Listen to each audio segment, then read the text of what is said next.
Yep, I'm here. Clifford Mitchell. Good afternoon. Excellent. All right, Rachel is representing that. Thank you. Jason DeVoe, I see you. Hello. Alicia.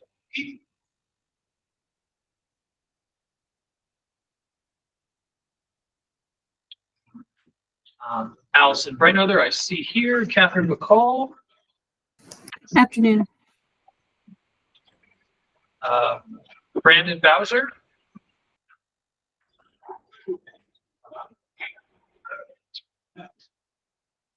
John Papavassiliou.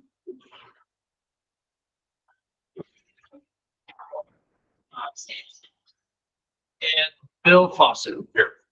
Perfect. All right. Actually, perfect. Bill, you were last. Bill, welcome to the ARWG. We really appreciate you joining us. Bill, you are at the Maryland Insurance Administration, correct? I am. Excellent. We appreciate you joining us. I think filling in for Alex Burkowski. Welcome to the team. Thank you. And then also Bob Allen online. Welcome to your first meeting as well. Thanks much. All right, so we have to approve the meeting minutes from November 29th. Is there any edits, amendments, changes, corrections to the meeting minutes? Hearing none, is there a motion to approve the minutes? I move to approve the minutes. Second. Perfect, thank you both. With that, the meeting minutes from November are approved. All right, so today we have, I think, some really fantastic presentations. We're excited to kick it off with the Office of Resilience update. So Mike, thank you for being here today, our Chief Resilience Officer. After that, we're gonna have a conversation with Stephanie Scholar-Oots about NASA downscaling data, which we're looking forward to. And then we'll jump into a lengthier discussion about our work plan. It's the beginning of the year, so we'll get a work plan, which will be led by Ryland. And at the end of the meeting, we'll have some conversations about policy development.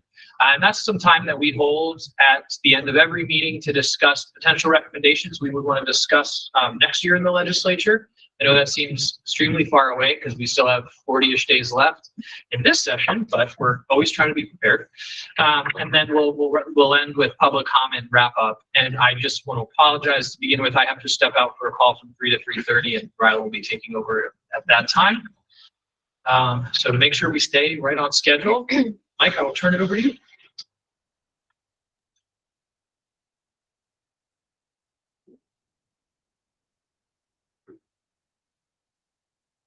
Right. So everyone should have that shared. It's pretty small. Very well. All right. So last time I was here in November, I didn't really speak much to what we were doing moving forward, but I know in several other resilience work groups, we had discussed kind of what we were going to be doing in the Office of Resilience as a continuation of that for those of you who may be involved in other groups as well. One of the main things we wanted to do right off of the bat was defining resilience for the state of Maryland. This is not specific to any one department. This is the state as a whole. And so you might see some things we go through here that are not necessarily climate-based or directly applicable to this group, but once again, we're looking at the whole of Maryland. So how do we go about this? Initially, the process was really to create a survey that went out. It was very straightforward, just asked a couple pretty simple questions, one qualitative, one quantitative, regarding defining resilience for the state. The survey in the beginning had several other entities' definitions of resilience, just as a really like a placeholder for people in their brain about how other people approached resilience. Then we sent this out to a pretty wide group of participants. I thank you to Ryland for getting this out to a lot of people in different groups. I believe this group included. And so people should have had a chance to be heard, and I think people really were. We had a very robust response, several dozen folks from across 37 various offices and departments in both state and county government. You can see here some stats. I won't go over them all, but highlights, of course, are 18 different local government inputs for educational institutions and 15 state entities. This is just a quick run through of the various folks who are involved. We have people from all over the state, different regions, different disciplines. So pretty happy with the range of participation that we've had. So when looking at individuals' responses, I just wanted to make this for those of you who are a little bit more visual. This is the word cloud based upon frequency of use in people's definitions when they wrote their own definition of resilience for the state of Maryland. And you'll see here that this matches up pretty well with the quantitative question as well, where we provided options for people to choose from and then rank those by frequency of selection. As we come down here to the next part, you'll see that we have the top finishers from the quantitative, and below that the qualitative, different options. And we were able to fit almost every single one of these into what eventually became the proposed definition for resilience in the state of Maryland. And as you can imagine, looking at this, it is not a 1 or 2 sentence definition, so I will warn you about that before we get there. But the truth is we wanted to make sure that while we had a broad definition, we wanted to set up some pretty clear guardrails to create a scope that was workable and put us in a position to be successful working in resilience across all the different disciplines. I will bring this definition up. Let folks have a second to read it. For those of you who might be driving, I'll just go over it real quick. The ability of communities to adapt to the challenges of changing conditions and disasters, including human-caused and natural disasters, and to build, advance, and maintain capacities related to quality of life, health and well-being, durable systems, economic vitality, human-made and nature-based infrastructure, and sustainable environmental systems. I know that is a mouthful, but if you look at some of the definitions that we use from other entities, I don't think it's like wildly out there from what some other folks have used across the country. So with that, I just kind of wanted to share that with folks. I'm not looking for immediate feedback, although I'll be happy to take any. But I would really like folks to have a chance just to kind of let that sink in.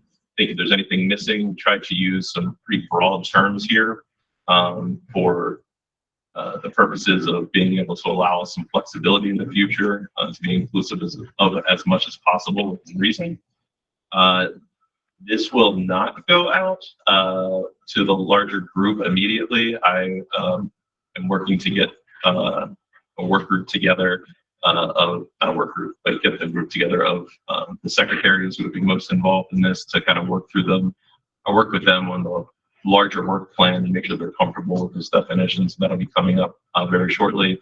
But I just kind of want to get this out there so people start thinking about it and see if they had any immediate feedback. I want to be clear, we did have everyone's feedback taken in. So everyone should feel that they see their responses reflected in this. I was pretty thorough in making sure that we didn't have any responses that were completely far afield from this. So if anyone has any questions, please feel free to reach out to me. It's mike.hinson@maryland.gov. And beyond that, I do just want to mention about in the agenda so that we're going to be talking about goals for this year. So I'll kind of skip over to the work plan, which I won't go deeply into, only because that's, like I said, something I'm going to be discussing with the secretary shortly. I'd like to do that before we ask their folks to be assisting with any of these projects. But high level, the number one priority for the office is going to be the Resilient Maryland strategy. So coming up with our overall resilience strategy, and will involve, of course, all of our state partners in being successful in making that work. The next thing would be a data repository, which I have mentioned in a couple other meetings. We've already begun the work on that. And Sarah and others, Allison here and others have already begun kind of working on a resilience toolkit. Our idea is to expand greatly on what that toolkit offers to this group and others who are working in this space. And so you'll probably be hearing from us about different ways that we can expand that to make it usable for all of our partners, including folks in this room. And then a big one for us as we move towards probably more the end of the year once we have things settled in is focusing on providing assistance to locals. Part of that is the data repository and the toolkit that I mentioned, but part of that is also finding ways to help them start to implement resilience planning strategies into their greater planning efforts, whether that be from an emergency management perspective, a natural resources perspective, or a general comprehensive planning perspective. So we're going to be working on all those things, and I will pause there. Any questions? I think it's incredibly hard to make a definition, and you've done an extraordinary job. But I wanted to question in the first sentence the word adapt to the challenges, because to me, adapt says that the people are just going to deal with it without responding to it. So I'm wondering if maybe the word, we want to change it from the ability of communities to be resilient during the challenges, or if we wanted to add the words respond and thrive. 1 second, I just noted that.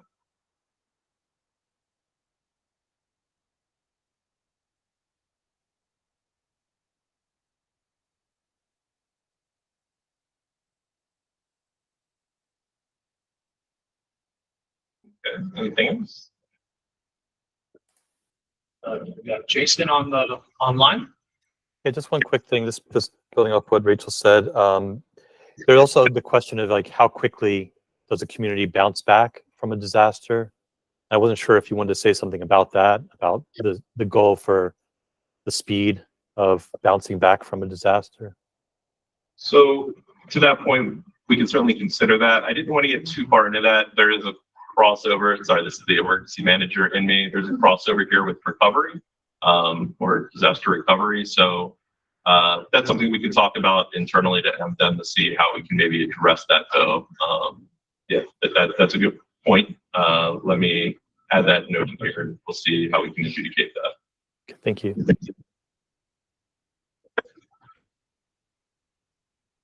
What else right now? Frederica Mosher here, Maryland Sea Grant. I have one comment and two sort of, maybe there's three comments. One, awesome way to do that. I want to do a big shout out to you to send that out as a survey with ideas of how to do language. Wow, I was really impressed by that. I just want to give a shout out to you for doing that. Rachel, following up on you, am I inferring or am I hearing you say that what you think that might be lacking is the idea that community allows to be a driver or a participant in this process, as opposed to just like being told how to adapt? So that's sort of, yeah. So I don't know if that, so that was kind of a question on that comment, because I think indeed it's important to recognize that communities will be should be very much involved in making the decisions because it's their lives. And I know we're not really talking about the work plan, but I look forward, once the secretaries have talked about it, to hear more about the ideas and the strategies for delivery, how that will be done, how it will be communicated. Thank you.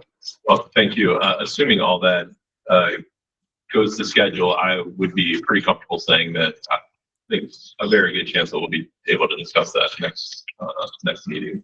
The work plan is, for all intents and purposes, unless there are serious issues, is more or less done and complete for 2025. So I think we could really dive into what that looks like over the next couple of years once we've had a chance to get feedback from capable secretaries. Thanks. I see Cliff online. Yeah, so thank you. So the one question I have, and that's because we've been talking so much about health equity, is while I know equity is built into sort of everything that we've been talking about, I wonder whether or not that question needs to be directly addressed in this statement.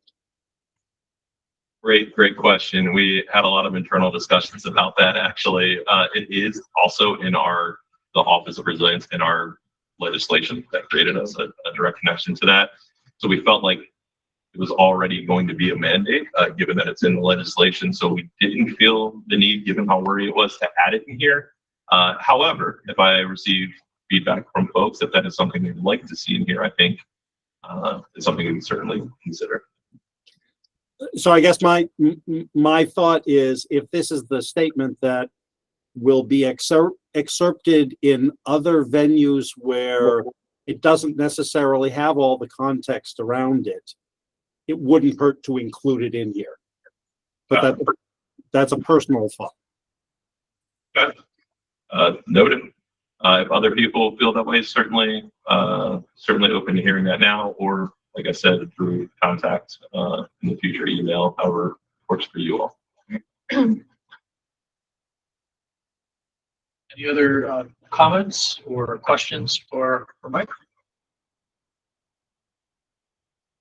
All right, seeing none. Mike, I also want to echo the thanks. I think it's an impressive amount of work that you all have already done in such a short period of time. And I think this group is eager to partner with you and the office as we move forward.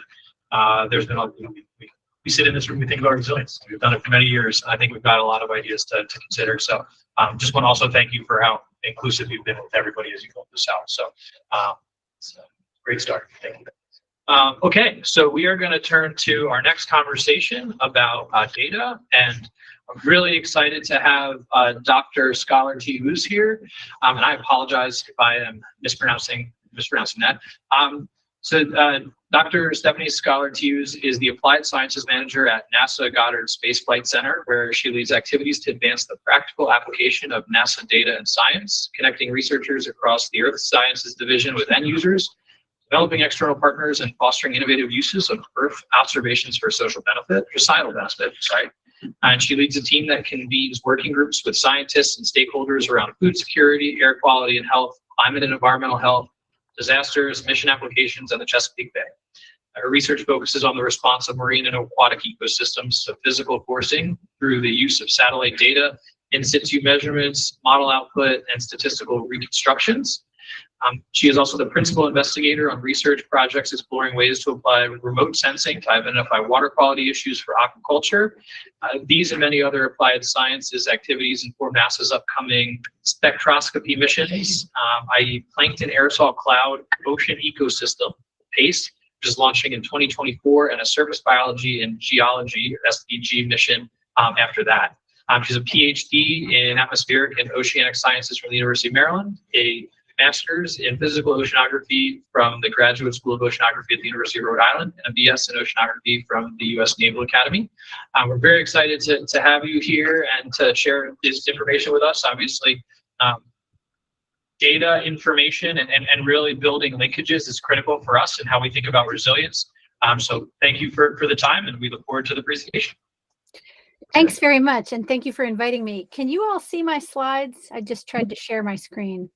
Yes, we can. Okay, great. And I'm going to set my timer because Ryland asked me to talk for about 20 minutes to leave plenty of time for questions.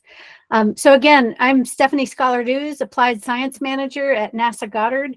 And I'm going to talk a little bit today about how to make our global information locally relevant. I'm going to start with a little bit of overview because I don't know how much you all know about how NASA observes the Earth, but we have approximately 20 Earth observing satellites currently in operation. The colors here start from the older ones that are in extended operation are in blue, the newer ones are in green, and then recently launched actually is PACE that just launched almost 3 weeks ago now. So the missions in development are in the orange and the gold. So you can see we've got about a dozen missions that we're developing, and it takes about 10 years to design and build a satellite once it's been put into appropriations. And here's a picture of the PACE launch in Cape Canaveral, February 8th. It was very exciting. I was there, and just amazing to see it launched. And before it left, it was built at Goddard in Greenbelt. This is the real PACE satellite was in a clean room where you had to wear a white suit with, get no dust on it. But this is a life-size mock-up with Antonio Menino, the PACE deputy project scientist, standing next to it. So you can get a sense of the size of it. It's a huge team effort. It took about 300 managers, engineers, and scientists at Goddard alone for this one satellite. And then others at UMBC and other partners. And it took 10 years, as I mentioned, to build and launch. The total costs, including the science teams, of 948 million. And there was a little bit of a price increase because of COVID delays. And it's in polar orbit about 420 miles above Earth. And I just want to give you a demonstration of how this satellite in low Earth orbit is collecting data. Its primary instrument is the ocean color instrument. So it's extending our record of biomass in the ocean, but also over land. And then it has two instruments that are looking at the intervening atmosphere to monitor aerosols and clouds. Partly that's to correct them, to subtract them for when we're trying to look at the ocean, but they're also very important for climate. And so we try to understand aerosols from land and the ocean, as well as their interaction with clouds. It's a big piece of our climate modeling activities. So the other thing that PACE will be used for is applications, societal benefit. And the examples I show here on the left is open ocean commercial fisher who says that as the ocean is warming, stocks are shifting northward, and people who survive in the business use all technology, including satellite remote sensing, to help find their fish more efficiently and comply with rules and regulations to limit bycatch and waste. In the middle, there's an example of using ocean color remote sensing to detect cyanobacteria blooms on inland waters, in this case, Lake Utah, for health and safety. And then on the right is an example of support to aquaculture for identifying likely harmful algal blooms. And as mentioned in the introduction, I have a project working with Maryland Department of Environment, University of Maryland, NOAA, and USDA to try to bring all of our data that MDE is collecting on the water and as well as others with our satellite data, and to put it into machine learning to try to help identify areas that may be degraded for the aquaculture industry.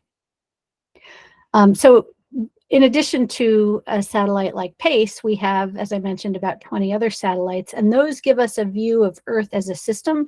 We're monitoring the ocean currents and temperatures. We're monitoring vegetation on land and in the ocean. We're monitoring the cryosphere, so the ice and how it's moving. We can see rain and other forms of precipitation and soil moisture. And obviously storms and advance warning on hurricanes and other major storms is a big benefit of satellite remote sensing. So as you know, and you've been hearing, we can measure temperatures from satellite. And this is one image from August 26th. Summer 2023 had extreme temperatures and humidity across the US.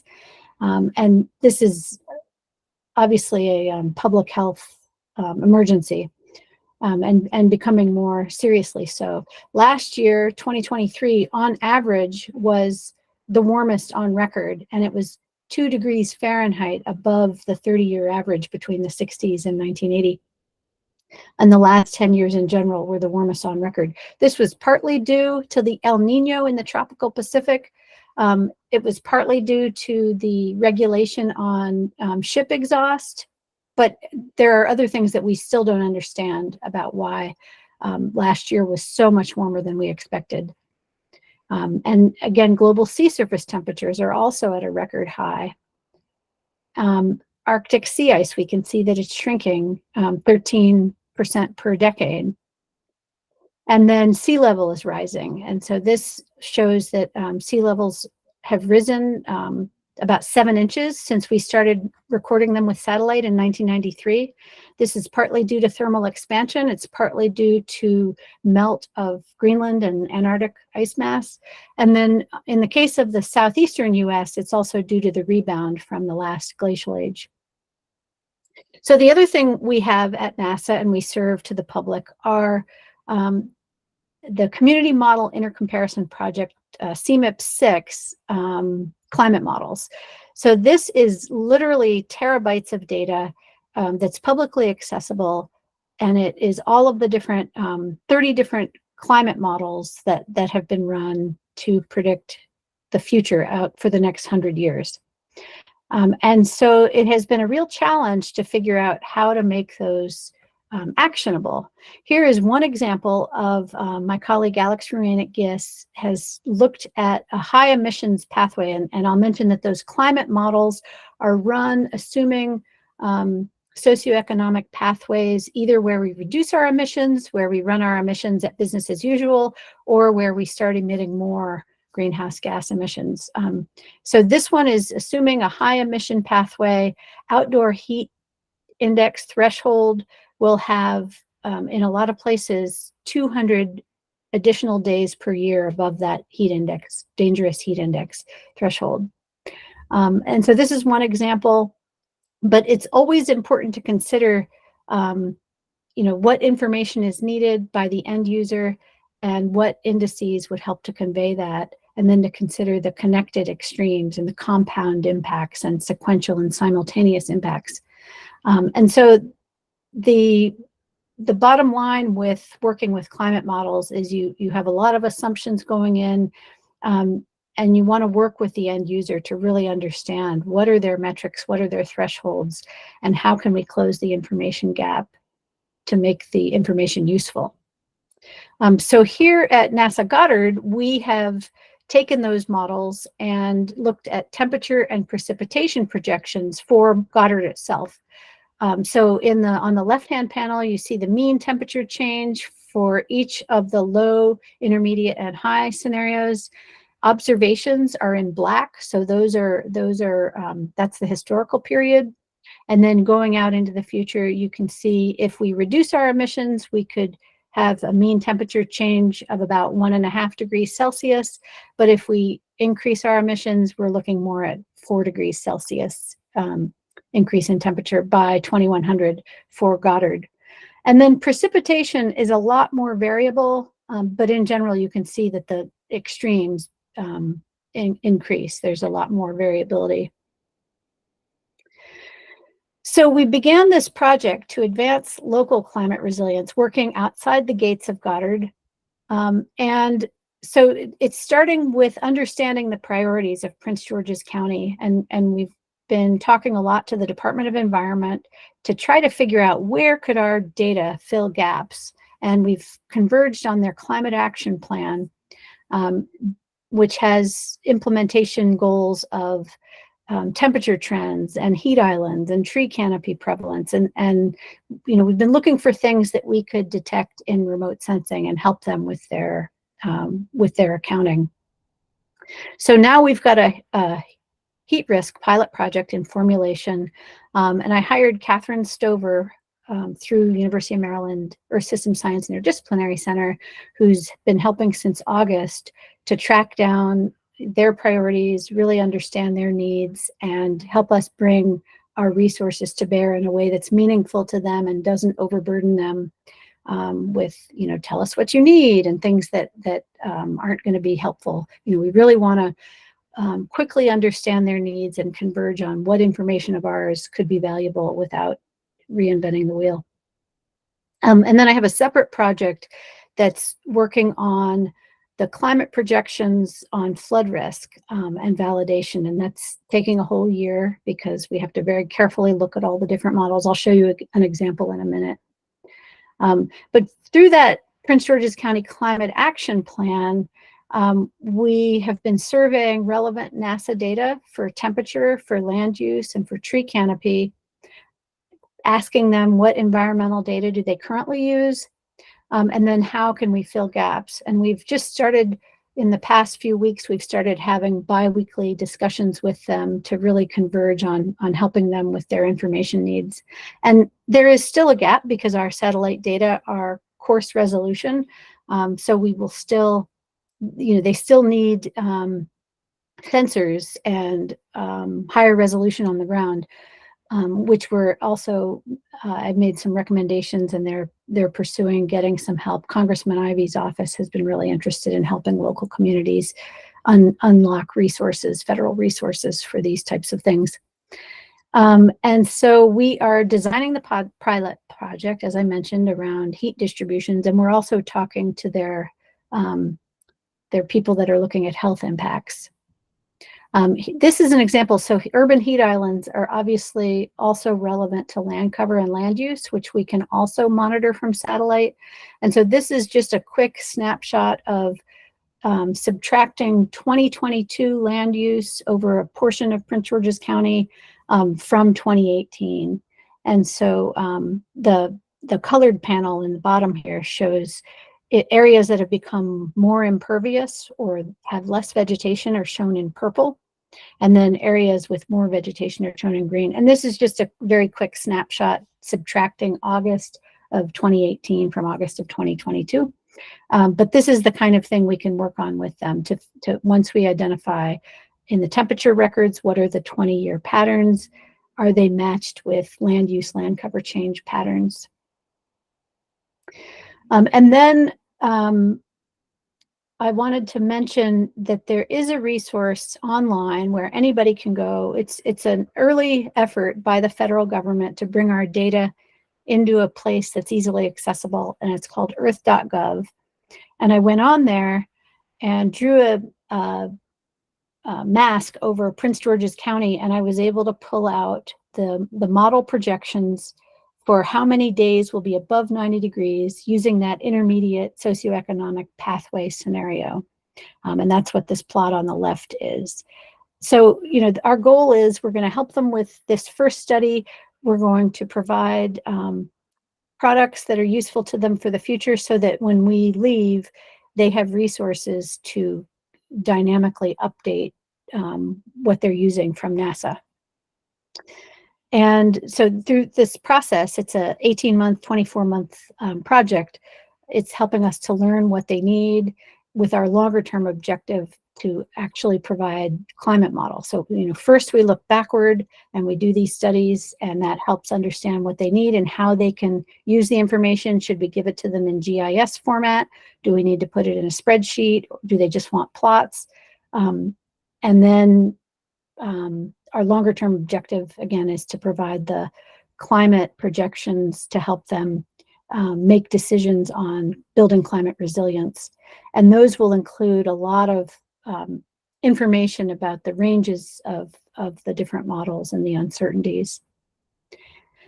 So that's our goal, to co-produce some downscaled products that can inform their decisions. And it's a proof of concept. We don't normally work in this last mile, but we want to understand it so that we can put our products out and people can get them. And then we can show them how, if we can show how one community has used the information to build their resilience, then other communities can follow.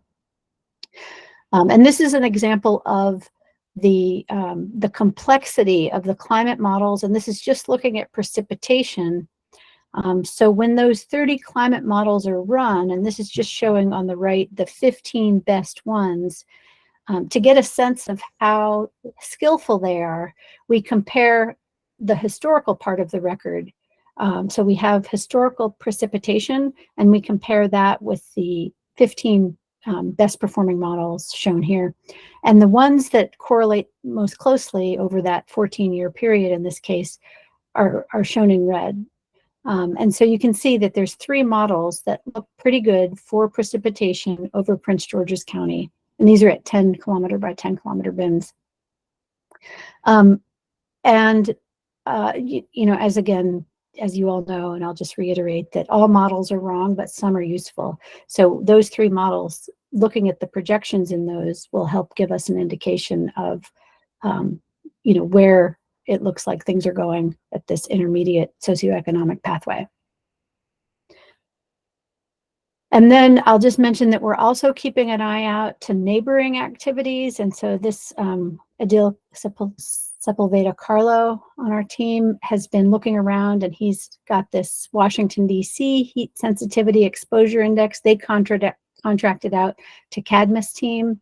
And so there's lots of different communities are doing different processes like this, but we're learning a lot about you know, what communities need. And the other point is that because a federal organization like NASA can't be everywhere, and we can't do that last mile all the time, if we can put and we do put our data out publicly, but if we can provide sort of a roadmap and a guide other organizations like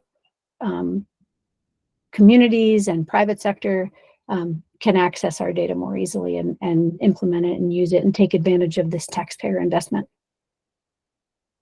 So this is, again, that earth.gov website that I mentioned. It's a new effort to bring all federal satellite data into one spot and model information. It's got 9 themes, and that is where I grabbed the temperature projections, the days over 90 degrees Fahrenheit for Prince George's County. You can just do that right on the web. You don't have to download it. You don't need software. You don't need to learn any coding. You can just go to that. Up at the top, there's themes, there's data analysis and data catalog, and you can just click between them and try to analyze data yourself. And with that, I think that's the end of my overview. So I have time for questions. Excellent. Thank you very much, Dr. Scholar News. I think this is we're always talking about how we're doing that application. So I think it's really interesting to see that model that you're working with Prince George's County to help kind of, as you said, get that last mile, especially for our communities to be able to kind of play around a little bit, see, and help them provide opportunities to think a little differently about resilience. So I commend that work, and really interesting. I see several hands up in the queue. We'll go in the room first. Jennifer. Jennifer Mizrahi, I have a question. First of all, this is extraordinary work. Thank you so much for it. Our state climate plan costs $1 billion a year. We have not yet identified where the money is coming from. It seems that you're going to have some extraordinary data capabilities for us to be able to identify who the polluters are.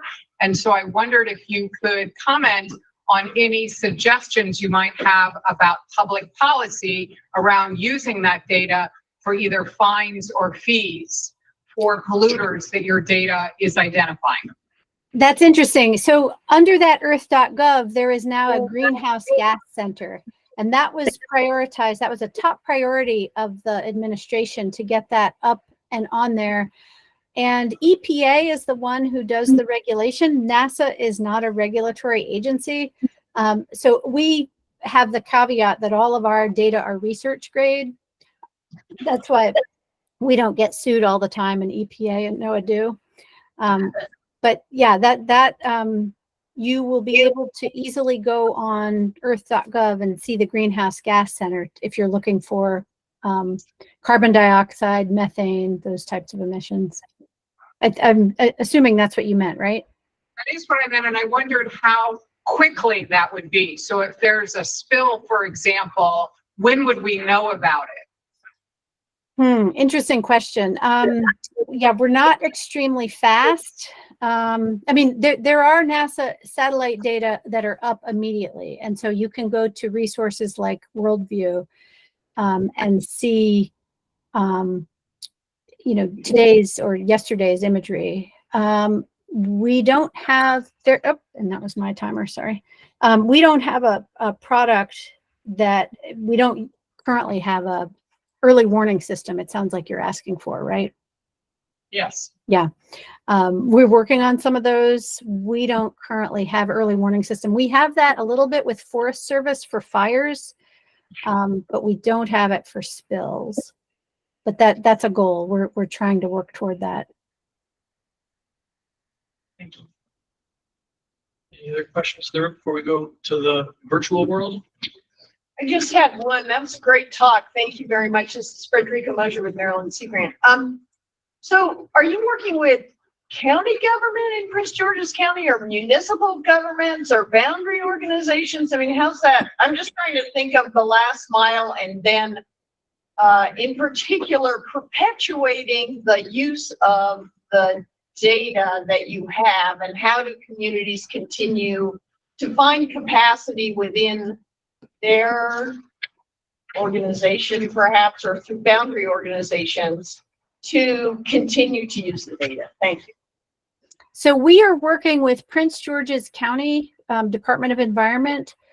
They do have GIS folks on staff. we found, I went and spoke to the municipal association, all of the municipalities in Prince George's County, and they're very interested, but they don't have the staffing. It took a long time to get to the point of having a point of engagement. We talked to Department of Emergency Management. We explored a lot before we converged on this, being able to help them with their climate action plan. So yeah, there's probably others, but these were the ones who eventually were responsive and wanted help. And so that's where we're starting. Great, thank you so much.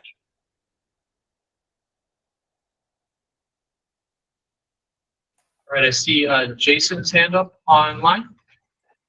Yes, I mean, Anna had a question first right before me, but she asked if she said asked what the resolution is of the urban heat island data. That is 60-meter bins. Okay. So yeah, it's there are commercial data that are finer scale, but it gets a little bit complicated. There might be a chance to use them. We're exploring that because like planet data are at 3-meter resolution. There's also a little bit of concern by the county on PII data. So I think 60 meters is a good place to start because it's open government data and we don't have to worry about PII. Yeah. We'd love to have it widely available and use it in helping target tree plantings. Thanks. Yeah, and Josh, my question was, and for Stephanie, is more broad. Is just asking about this. I mean, it's such an intriguing thing always to see this type of partnership between a federal agency and the local government. And I guess I just wanted to ask you more broadly, and with university folks too. And just wanted to ask you more broadly, what are your thoughts about trying to sustain at least a framework for these types of partnerships in the future, even if this partnership is a one-off? Mm-hmm. So just want to ask that question. Yeah, so that's a great question. And I will mention that in 2018, when I started in this role, I formed an interagency Chesapeake Bay working group focused on water quality in preparation for the launch of PACE and SBG that's coming up later. But also Landsat Next will have a lot more aquatic capabilities. So we have been meeting primarily with the resource managers who look at aquatic resources, but we have had some land use managers come to that. USDA participates. Obviously, they're worried about runoff and cover crops and things like that. So we could expand that to bring in more land use. It's been a very successful group. It is a lot of work to run a group like that, as you probably know, but it does. Before COVID, we were having a workshop once a year to bring everybody together to share ideas and data and training, and that was very beneficial. We regrouped again last August at Goddard, and so we could do that. We could have a day that's aquatic and maybe another day that's more terrestrial, but we had, a lot of interest. So, and from university partners as well participate in that. So. Thank you. And what's the name of the group, the work group again? So it's run out of Goddard, and it's the Interagency Chesapeake Bay Working Group. And if you send me an email, I'll put my email in the chat. We can add you to the list if you want to attend those meetings. We just met. Yeah, we met yesterday actually. So we probably won't meet again for 2 months, but you can join it. Thank you. You're welcome. What other questions do you have in the room or in the virtual space? Question. You mentioned you're working with AE on some agriculture predictions, or not aquaculture predictions. Is that for targeting areas for aquaculture, or for predicting events that could be impacted? Right. So it could be both. The original, I don't know how many of you know Rusty McKay at Maryland Department of Environment, but he came to us and said that with with shrinking resources, he didn't have as much ability to go around and sample. They have to sample all their sites once a month, 800 sites. And so if there's a problem in between that month, pollution spill, or primarily he's really concerned about like a septic overflow, aging septic systems. They don't get to sample more than once a month on average. And so he wanted remote sensing to be able to point out if there's a problem in between, so they could, go back and check and close a shellfish bed if needed. That we're still working on that, because a fecal coliform and E. coli, we can't. There's so much dilution in the bay, we can't detect it optically. Our colleagues at USDA can see it in some of their irrigation ponds, but the bay is much more diluted. But that was the idea. That was the goal initially. We'll go to Eileen on the phone. Thanks. Hey, Stephanie, you mentioned that you guys are working on modeling flood risk due to climate change, and I'm assuming you're talking about the sea level rise viewer application online. Is that ready to go? Can that be used, or what's the status? Yeah, the sea level rise viewer can be used. Do you know the link to that? I do, yes. Okay. Yeah, that can be used. But I was actually talking about the climate projections over land, and those are hydrometeorological. So those are based on the likelihood of extreme precipitation. Now, the thing that the NASA models can't do, when we downscale the hydrology, we don't control, we don't have any way to account for the levees.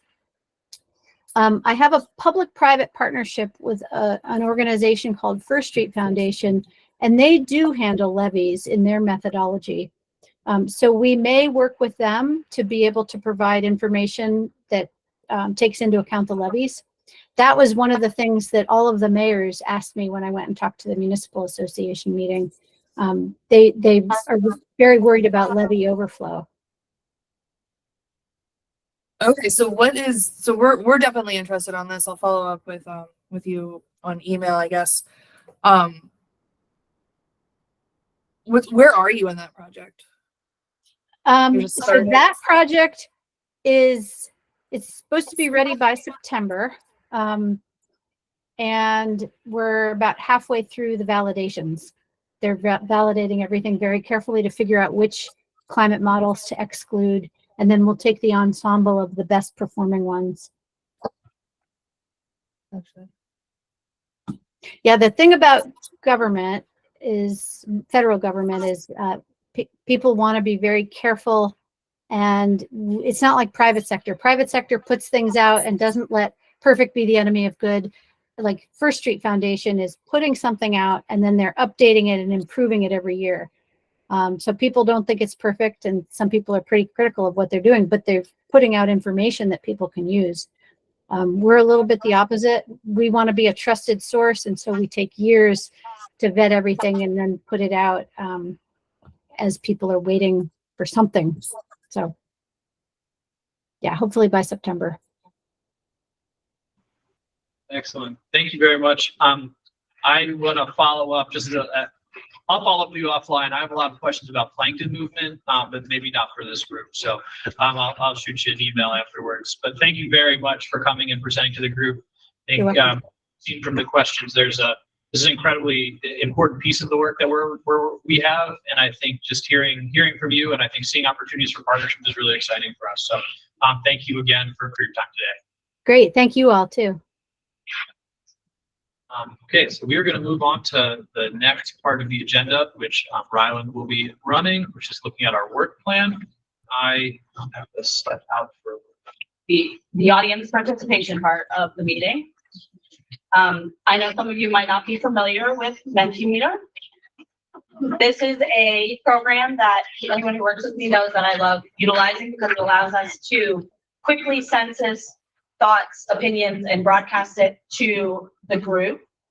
So what you're going to do here, take out your smartphones that I know you all have, or if you want to join online, you can use menti.com. Up at the top, there's a little code for you. but I'll give you a minute to take out your phone, scan that QR code. Everything you enter here is going to be on your phones. But what we're going to do is I'm going to pull up the work plan items, and I'm going to be asking you for your ideas about how we can utilize future ARWG meetings to further these work plan items. These are all going to be open format for you to submit your answers and thoughts. I should have enabled, I think the feature is enabled so that if you see something that's already up there, you can vote or give thumbs up to some of those answers. So feel free to submit the answer again if you want to as well, but you should have that option.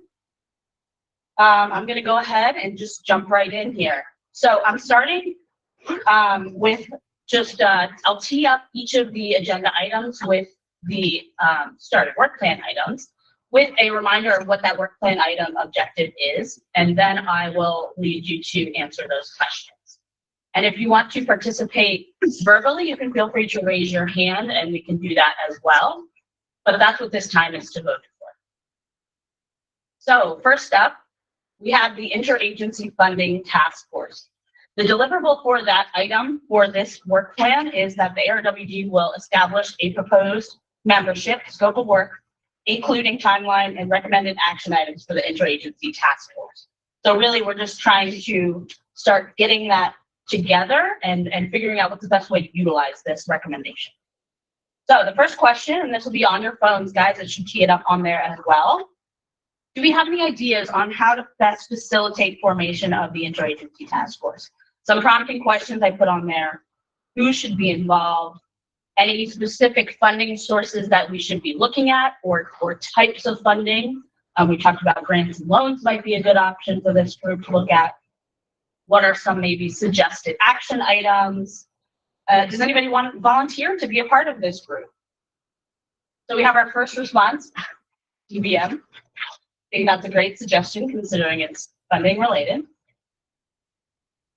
So I should tell you, I'm going to be publishing this after we have all these answers. I'll put this on the website so everybody can look back at it.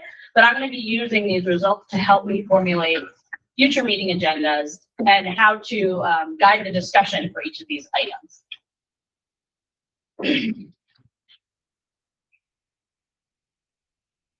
One of the suggestions is group should look at the CFARE recommendations from TNC. I'm not going to try to dive into remembering what the acronym stands for, but it basically is suggesting equity in funding, which I think is a great cause.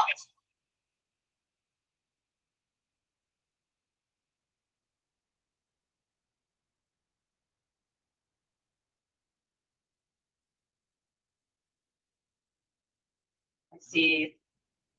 A mix. We got some community leaders, good suggestion, governor's grants office, University System of Maryland, a lot of good partnerships here. Non-climate specific funding, I think that's definitely true.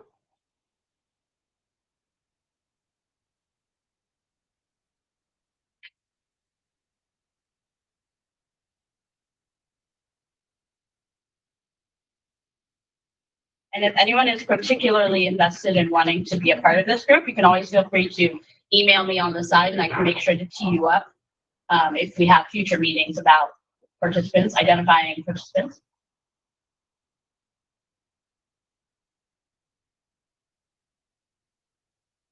If anybody has comments or they want to further up what they've submitted, feel free, we can call on you to share with the group.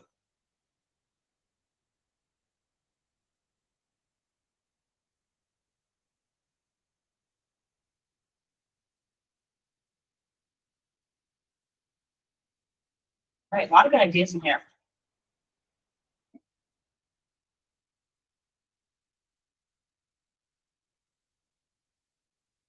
All right, I'm gonna scoop to the next slide. Oh, this is good. I see. So if you wanted to vote on any of those, I think it should be giving you the option on your phone or tablet. If any of those are, popular with you or you second them, I think everybody has 3 votes, so use them wisely.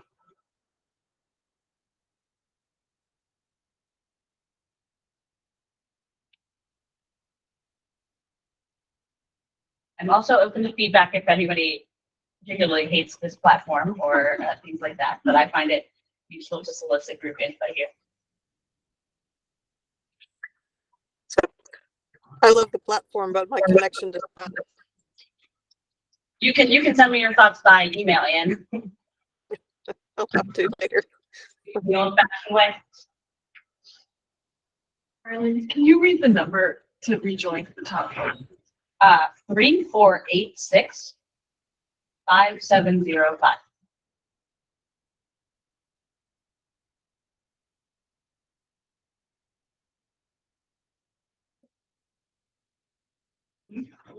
You have 3 votes.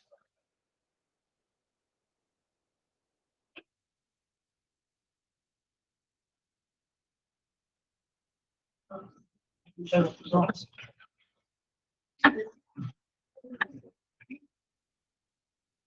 All right. Okay, in the interest of time, I'm just gonna continue speeding along here. So next up, we have local level capacity building. The deliverable identified for this item was that the local level capacity building subgroup will share regular progress updates with the ARWG and deliver a summary report to the working group by the end of the year. So this was again left pretty broad. But any ideas on local level capacity building? I know this is a continuation of the group that I formed last year. So if you're part of that group and have ideas how you'd like to see it continue or pivoting, anything like that, and how should this be aligned with the Office of Resilience? I think we have some good thoughts in the room on that.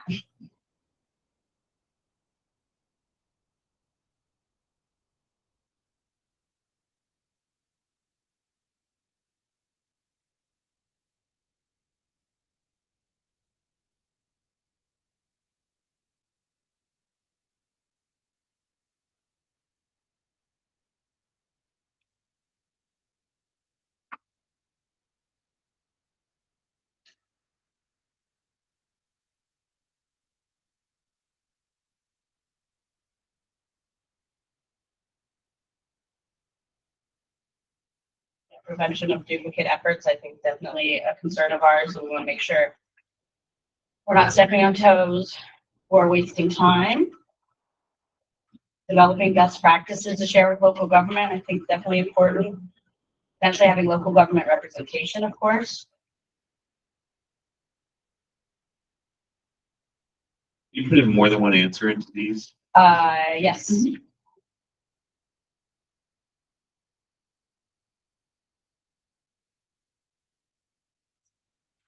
You guys are doing so great at submitting them. I'm not having time to read and comment.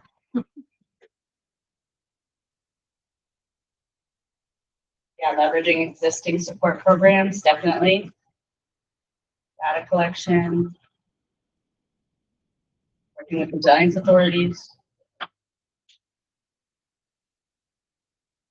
Mandating integration of resilience in local plans.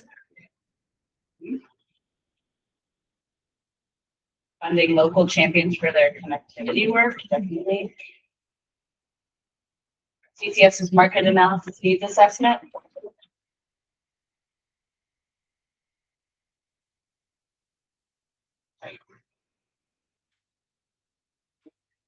All right, I'm gonna scoot along to the voting portion here. Now that you know how it works, should go fast.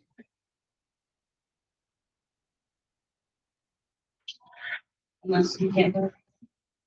Anybody else having that issue? Yeah, I think it's. It was there and then it went away. Oh, maybe because I hit enter. Well, okay, is it back there? We'll do that. Sorry, what was the code again? It is 3486-5705.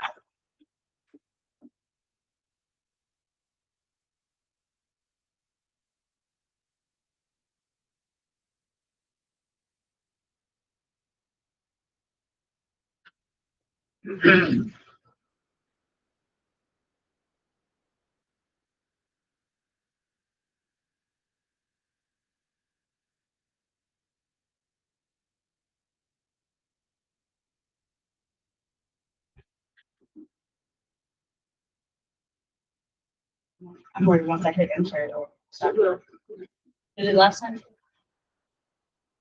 Well, that's part of the visualization. It'll be a surprise.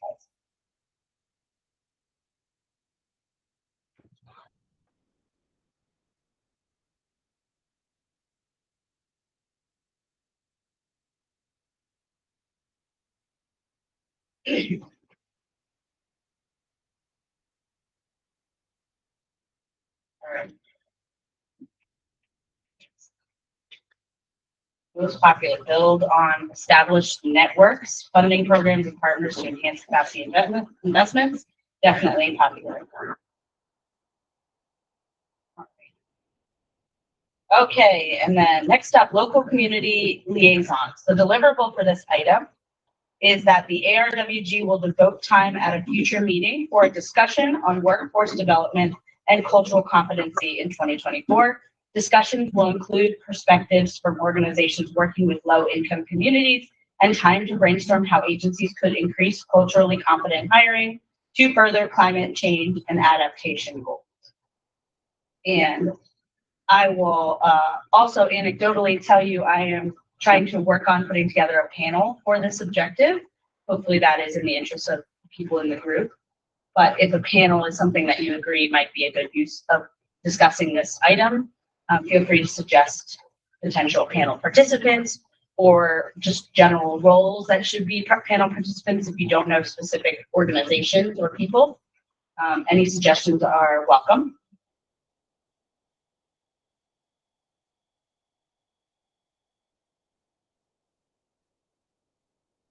Coordinating with the CJ steering committee, definitely.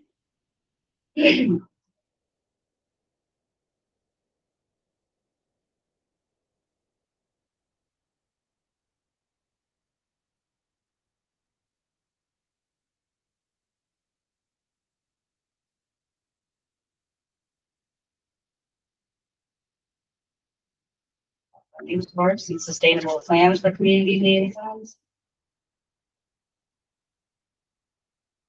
And some examples of organizations that are doing similar work.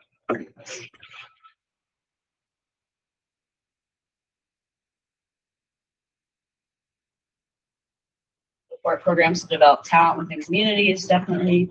Workforce development has been a huge angle too.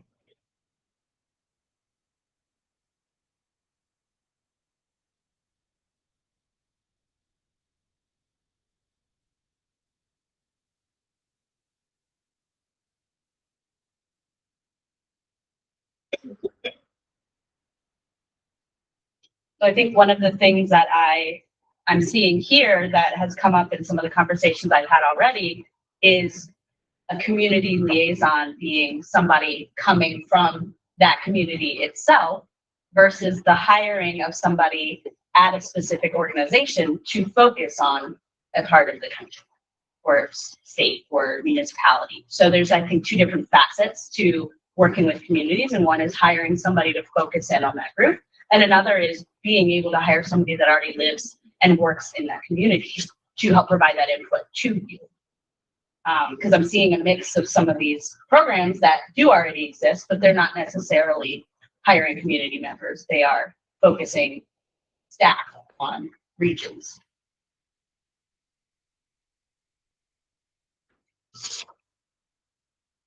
Envision the Chapter community ambassadors, I think, is a great example of what I'm talking about with community liaisons.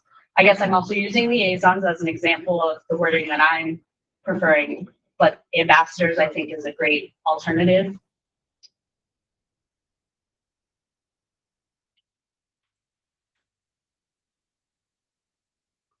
Potentially quantifying the benefit of having a liaison, I think that's a great thought.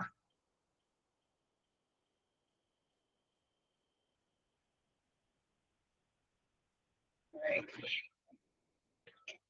Starting the voting pool. All right, Brandon Bowser. I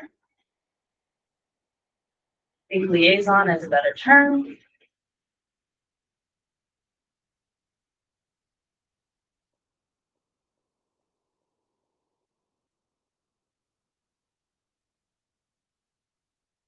Good to know that MEA is using the term liaison. I think consistency might be important if we're talking about similar roles across agencies.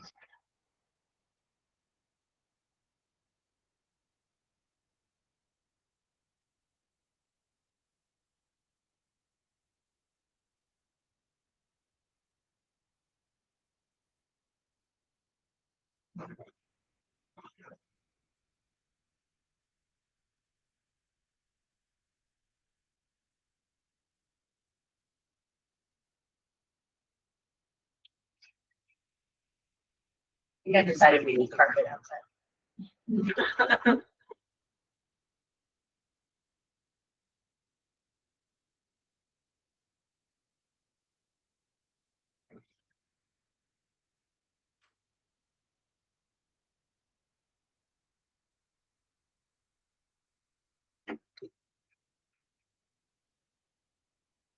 That like 19 votes last time. That was trouble. All right. Gonna press enter to show the voting results here. Yeah, funding, sources, and sustainable plan for community liaisons. I think we would all agree that's important for these long-term relationships. The Governor's Year of Service Initiative, how to identify and recruit local champions. Yeah, those are all great thoughts. I'll definitely carry those into the panel. All right, next up, environmental justice, climate justice, and public health. The deliverable for this item is that a subgroup of ARWG members will review the 2023 annual reports to identify areas where JEDI principles in NextGen are already incorporated and opportunities for inclusion of the principles in future 2024 annual reports. Output will be compiled in a brief write-up that summarizes the current status and provides recommendations for improvement. So, thoughts to think about for this item. In what way can ARWG best support this effort? Is there a group or agency in particular that should be spearheading this effort? The idea with this is to take annual reports that are already being produced by agencies and go back and look at them and see what's already being included or where we have room for improvement, specifically around environmental justice and climate justice metrics. Because I think the state is making an effort to try to identify and pull these out more, but it'd be good to help see where we're already potentially doing that and where gaps may be.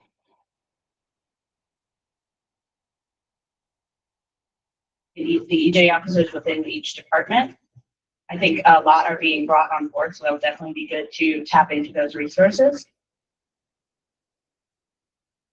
Focusing only on adaptation actions, I think, yes, as ARWG, I think it's important to remember that's our scope.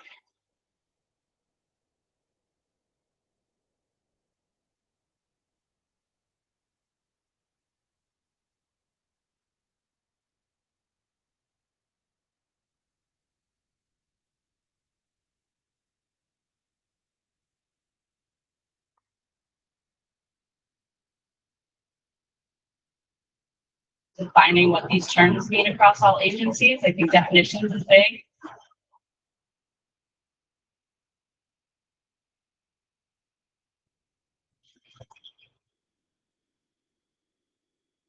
Getting clear on which reports will be evaluated, definitely.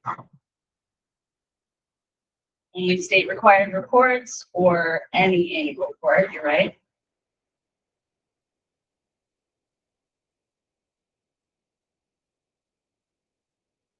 Perhaps other working groups are better off doing this with ARWG support. Definitely the MDE Commission on Environmental Justice and Sustainable Communities. That's a great group. We should tap into that. Identifying data and mapping needs to narrow down focus area. What is required in reporting. Working with the health department and MDH.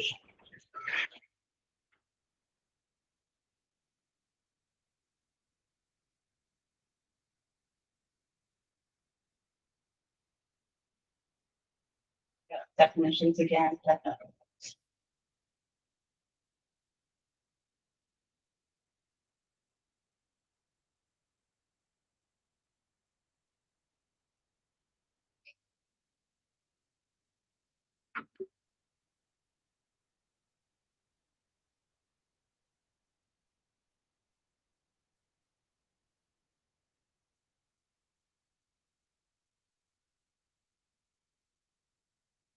Right, gonna move along to the voting here.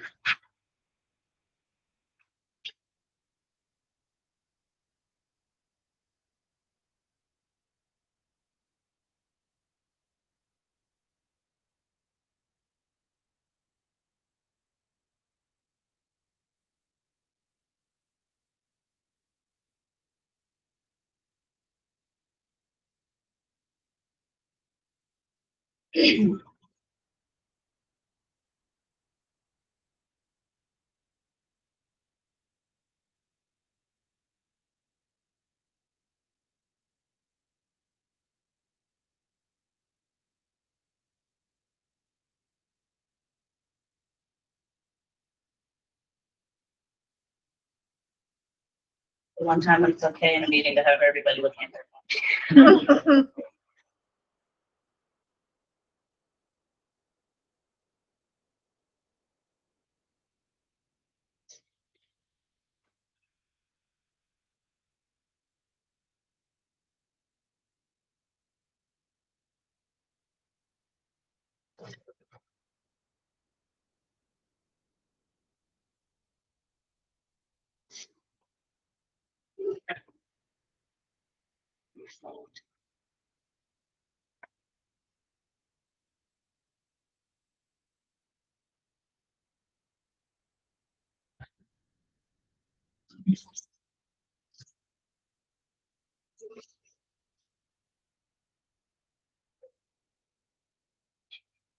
You definitely mentioned it. No, I have a dream.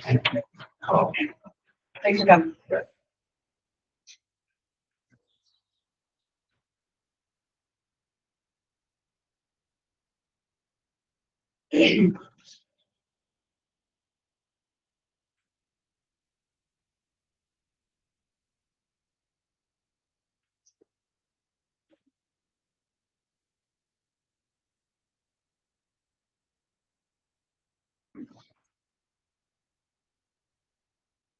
Trying to be patient, I know it's hard to read all these different answers.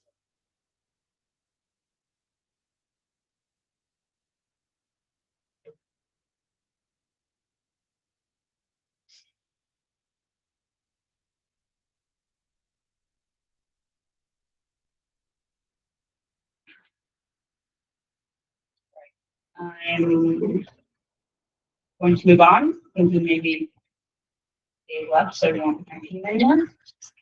All right, let's see. CCC and EJ commissions in advance across working goals and with each other, definitely. I know that we just lost Charmaine as the CJ rep for the commission, so we'll be interested in working with whoever leads that going forward. Identifying where state level adaptation programs have not yet been analyzed for justice issues, definitely something that should be included. Okay. Building resilience in local level comprehensive plans, which I know came up in an earlier item. The deliverable for this is following the 2024 legislative session, the ARWG will scope a meeting discussion around incorporation of resilience planning into local level comprehensive plans. The discussion will include a presentation on the current regulatory and policy environment governing local comprehensive plans and time to brainstorm a path forward for better integration. So any ideas on this? Are there examples of local plans that are already doing this that we can look to? Comments on the Eastern Shore or ESLC, Eastern Shore Land Conservancy Model Climate Element that I sent around a couple weeks ago, and how should we go about promoting good examples? Hopefully you all got the email, but the Eastern Shore Land Conservancy drafted a model climate element, which is something that we could potentially say or hold up as a good example and promote that with local planning efforts. Or if we look at it and determine, that's not the direction we want to go. But I would encourage you all to go take a look at that because this is an item on our work plan and it's been mentioned as important in past ARWG meetings. If you have comments, those should be sent back directly to the Eastern Shore Land Conservancy. It's not being done by ARWG, but it is something that we can promote and support. But we also have avenues of our own that we can use to promote some of our own ideas.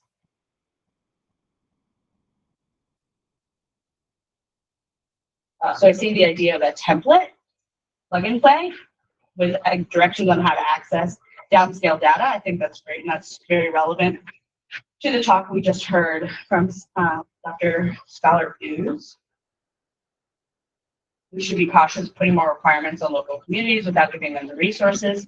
Yes, I think we would all agree that these should be matched with tools and directions that are clearly evident on how we envision this.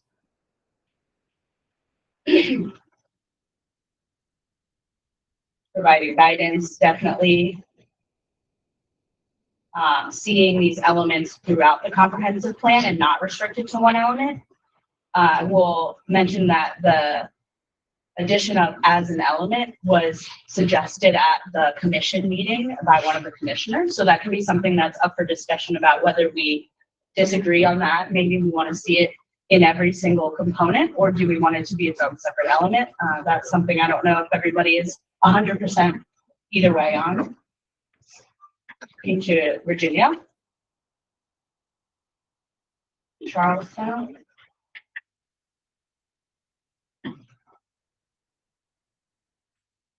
Elevating this work through the new state resiliency plan.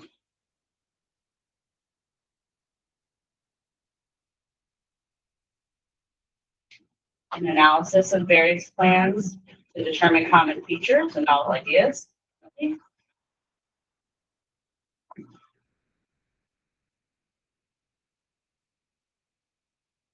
Yes, I think we're consistently hearing this has to go hand in hand with resources, tool use, case studies, examples, all of that definitely is important.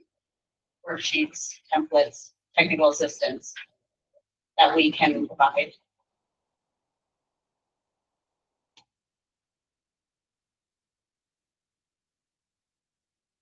Yeah, and similar to the presentation we just heard, considering what state level data can be provided to help plan and making sure that it's in a usable format, I think is going to be important. Making sure all local plans are in alignment. Hazard mitigation plan shouldn't conflict with growth areas of comprehensive plan. That's definitely important.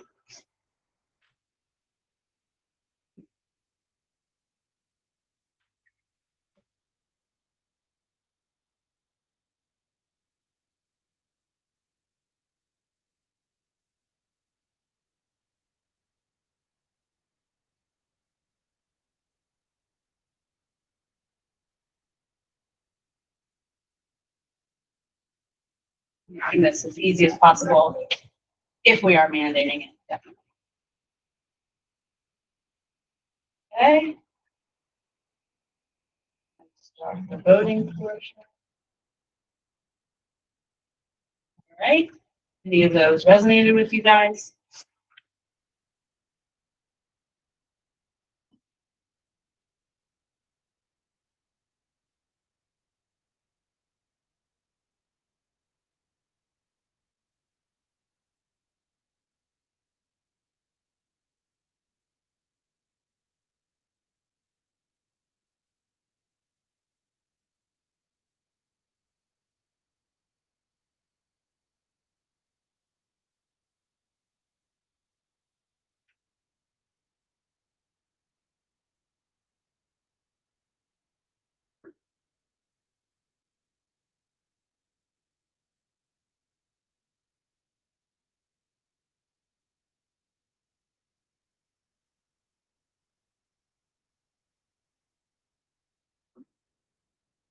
I'm not feeling like I should have queued up music. Too many things to juggle. Yeah. State approved.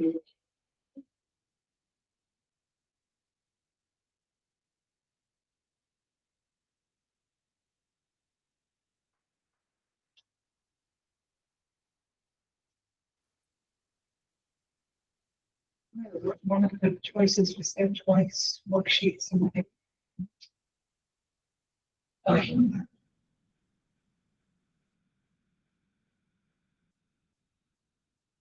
right, looks like we have 18 votes.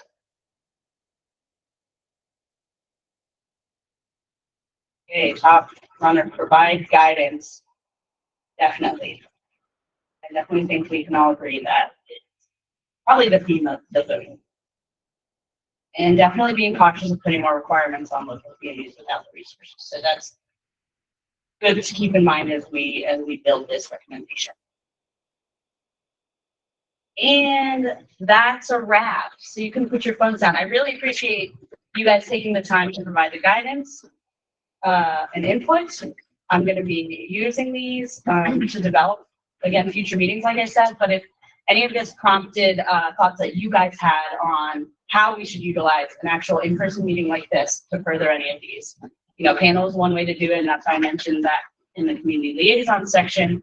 But we can get creative on how we engage our membership on these items. Right. I'm going to stop sharing here. And again, I'll make this available online so you can see the results after. All right. So since I'm ending a little early, I'm going to take Secretary Kurtz's role and move on to the next item in our agenda here. Unless anyone, I guess I should open the floor. Does anyone have any comments on these items that they want to share with the group? Either online, you can raise your hand, or in the room. Any other comments?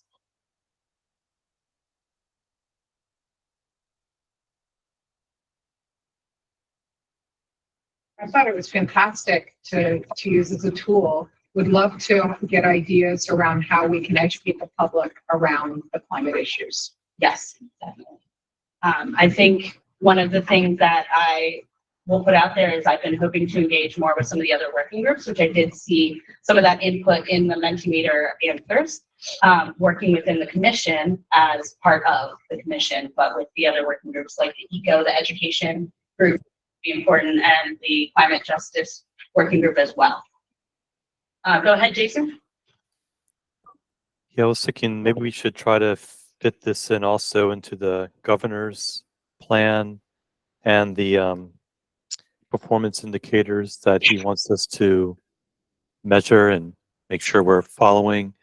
Maybe we can take advantage of that as a way to kind of use that as leverage to make progress on certain things. Yeah, I think that's a great point. The key performance indicators that the governor is going to be looking at, I think some of these feed right into those. So I think that's great alignment. Thank you.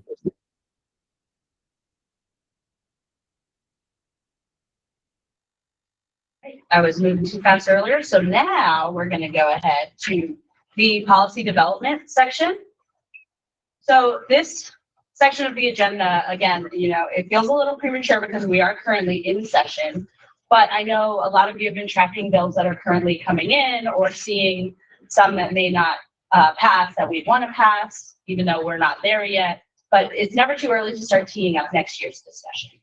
And we can also see if there were bills that didn't come in that we were hopeful would. So this is a good time to kind of guide our meetings throughout the year to start developing a policy recommendation. We don't get surprised at the end of the year when we have to provide them for the annual report.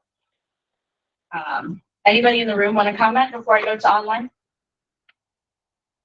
Yes. Sorry, always have comments. That's okay. Jennifer Mizrahi. I've noticed in the upcoming legislation that there's not a comprehensive funding strategy for the $1 billion plus the MDOT need. And so that's going to be very important for the next time to continue to focus on the funding piece. In the state plan that was created, pages 78, 77, and 78 seem to be the most important 2 pages in the plan because it says what we want to do and how we want to pay for it. I noticed that that legal strategies of getting polluters to pay was not a part of the strategy of how to pay for it. And I think that that is a very important thing. I'm very excited about the Renew Act, which is up this time. I also noticed that nobody has introduced a bill for a comprehensive climate education, public education plan, which is in the state plan, but they're currently not a single bill that asks for that. The closest is Maryland Climate Week, which Dana Stein has introduced and is not come up for a hearing yet, but our commission did recommend and the state plan recommended a serious public education plan. And again, there is not a single piece of legislation proposing it at this time. Yep, I definitely hear you on that one. I'm just gonna close up so you can see the chat as well. So I've heard funding is a big one and climate education. And legal strategies to make polluters pay. Yes, I think so mitigation working group is doing some of that discussion. I don't know if you sit in on those meetings. I do. Oh. Any other comments in the room?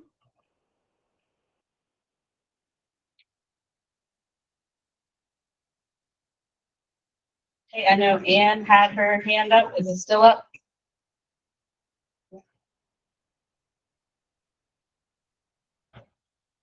All right, we'll move to Jason then. Yeah, I was wondering about your thoughts about subgroups of the work group meeting between now and our May 29th ARWG meeting. And not only subgroups of the ARWG, but also a question for Mike, what kind of work groups might be available for members to participate in to help inform any work that the Chief Resilience Office is doing between now and the May 29th meeting? I think for our part, we have in our work plan really identified 2 clear subgroups that we would like to form. That interagency funding task force and the JEDI group that will look at annual reports and start that work. Standing those up, I think, will have to be an offline discussion to start getting them between now and the May meeting, unless we think that's for their own meetings. That's up for discussion. I don't need to be the deciding factor here, but I can hand it off. Do you have any thoughts? Yeah, so real quick, just tying in to what Rylan said, our office in some way, shape, or form will also be a part of those 2 groups as they're stood up, just to make sure there's cohesive action happening across different groups. As far as groups that the Office of Resilience is going to put forth, that is part of the work plan and part of the reason why I want to speak with the secretaries before I share the plan wider, because before I ask their staff to participate and give up more time, I want to make sure that they're on board with the overall vision and the scope of where we're going. So there will be groups, and it's not a lot though. I want to be very clear that I have done my best to streamline how we're gathering information and sharing information so that everyone is not just going to more and more and more meetings. I'm very aware of that. So hopefully everyone will be pretty happy. I think right now there are 3 groups as far as the people in this room. Some of them will be involved in one, some will be involved in another. And we will definitely share those wide and seek participation from anyone who has any interest. We are very inclusive office. We are not, we are holders of none of the subject matter expertise. We're just conveners and communicators. So I want to make sure that anyone who has a stake in this has an opportunity to be heard as we move forward. Thanks so much.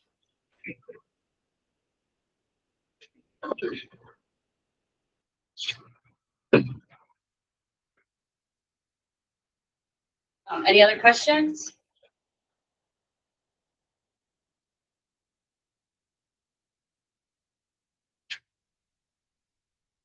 Okay, well, as we start to turn our heads to more specific policy recommendations, again, my email inbox is always open if you have thoughts and would like to start developing through the ARWG some specific legislation recommendations. Again, these will be put in the MCCC annual report. So that's how our legislative recommendations go. And that will be at the end of this year. So we're just starting early on our thought process.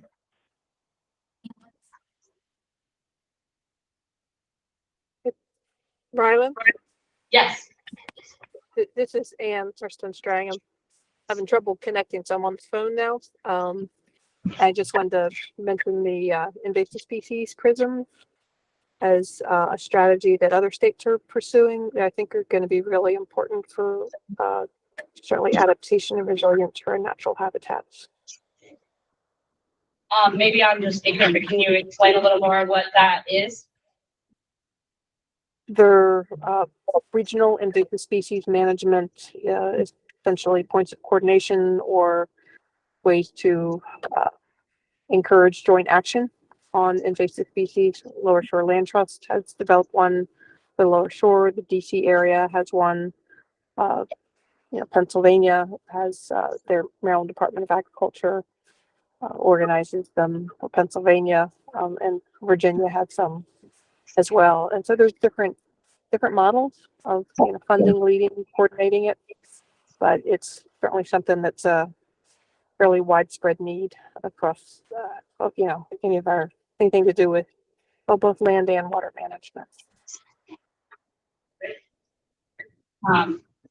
So this is Frederica Mosher. So I'll just remind you, and you probably know this, that the Aquatic Nuisance Species Act set out a requirement for regional management organizations. And so there's a Mid-Atlantic Aquatic Nuisance Species Panel, which has been in existence since 2000. So that would be an important group to be sure to connect with. And there's also been a framework for 6 species developed again in the 2000s for invasive. So I think there are a lot of works, I think, people working on these issues. I just think it's important to make sure we all know who's doing what and make sure everybody's involved. And I think that the attention on this is certainly all about climate and shifting species. So thank you.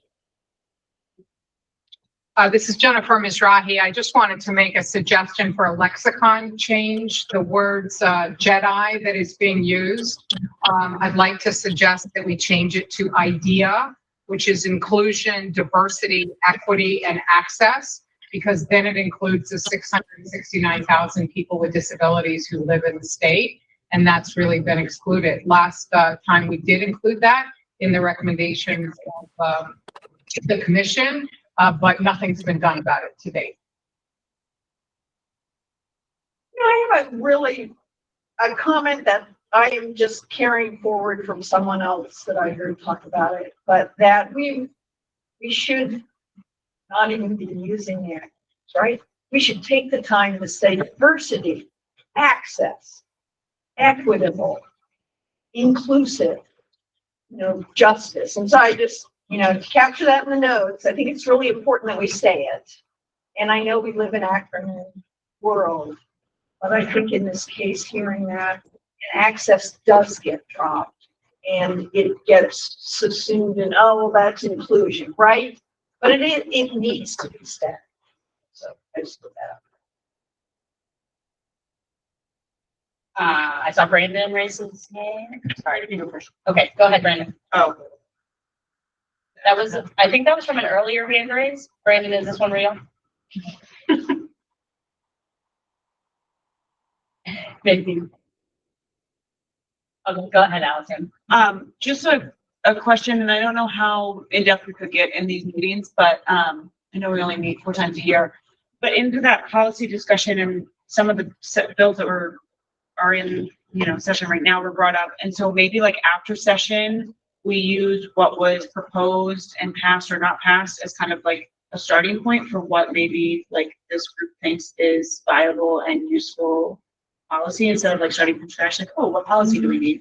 We kind of look at what's already being put forth and like how we might want to recommend changes, and we can even reference the bills that passed and just give us a put in for Session roundup. a session roundup. Mm-hmm.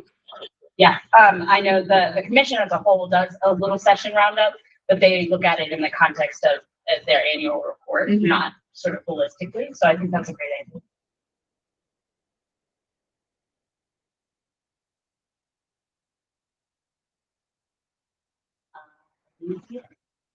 Okay, Brandon. It's an accidental hand raise. Oh, your mic isn't working. Did you want to type it in the chat?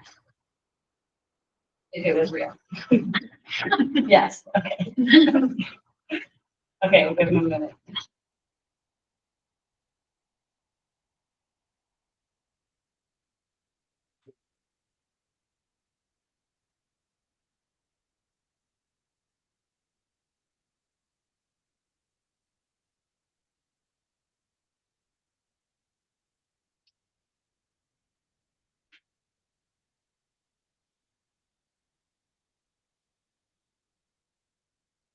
I will say it out loud for those in the car.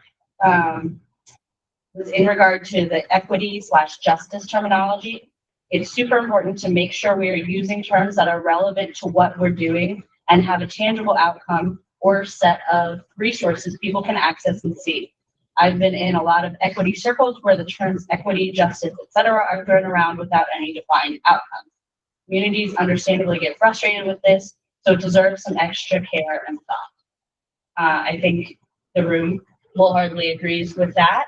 And I would like to call back to some of working with the other commission working groups, primarily that climate justice group.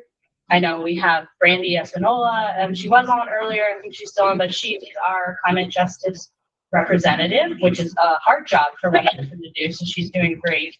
But closer tying ARWG to some of that climate justice work that their group is doing is going to be exceedingly important when we're tying it to adaptation resiliency as a whole. And then Jason added, in some ways, it all comes down to fairness. All right, so any other final thoughts on policy?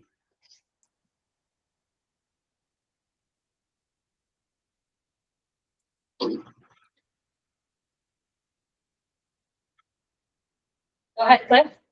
Yeah, and I apologize because I had a little bit of a legislative crisis to deal with, so I missed the discussion on health a little earlier. I did want to say that I think my only comment sort of relative to policy, I think, is we still have sort of a challenge, which is built into the plan and has been true since the beginning, of dealing with health now versus health in the future and reconciling that with a lot of the way that local health departments are responding to sort of immediate health challenges and thinking about what the health and all policies position might look like. And I do think that we're happy to engage on that, but I do think that the section on health in the plan is still, at least to me, it's got some good start. I think it needs some, when we have the discussion with people, I think there will be questions about it, and I'm curious to see what those questions end up being. Are you talking about the governor's plan? No, well, I think more ARWG, what our plan is for the future, not the governor's plan, but both with respect to the subgroups, I'm still not quite clear on sort of how the health department and local health departments will participate. And that's a question more than a comment, I suppose. Another potential policy, and I'm not sure which working group it would go under, which would be to have enough funding and demand for an accountability of how we're doing on the policies that we've already passed. So for example, the Pathways report, which was a fantastic report, had all of its charts assuming all policies were being implemented on time and perfectly. And since none of them are being done in that manner, it would be helpful for us to understand where exactly we are in terms of EV and wind and all the other policies, so that we can achieve our goals by the timeline. I noticed in recent hearings and speeches by different cabinet secretaries that people are not talking anymore about the nearer deadline of meeting our goals. They're using the larger number for later. And I'm concerned that our deadlines are slipping. Yeah, that's definitely something to keep in mind. Accountability. Is Cliff still there? If you are, it's Frederica. I hear what you're saying about the public health. I think it's the same with our resilience to flooding and sea level rise, in particular flooding. I mean, if we were resilient to today's climate across all communities and all people, and if we had a strong public health system that reached all people, we'd be a lot further down the climate adaptation resilience path, right? And I think that's an important point to keep captured and to keep in front of people. That it's not like we're particularly resilient today across all communities. Yeah, thanks, Frederica, for articulating that better than I did. I don't know that that's ever true, Cliff.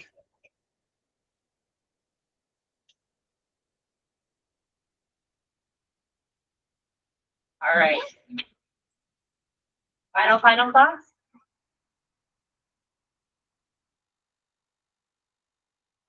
All right, I'm going to move on to the public comment, wrap up and next steps. Do we have any public comment in the room? Okay, any public comment online?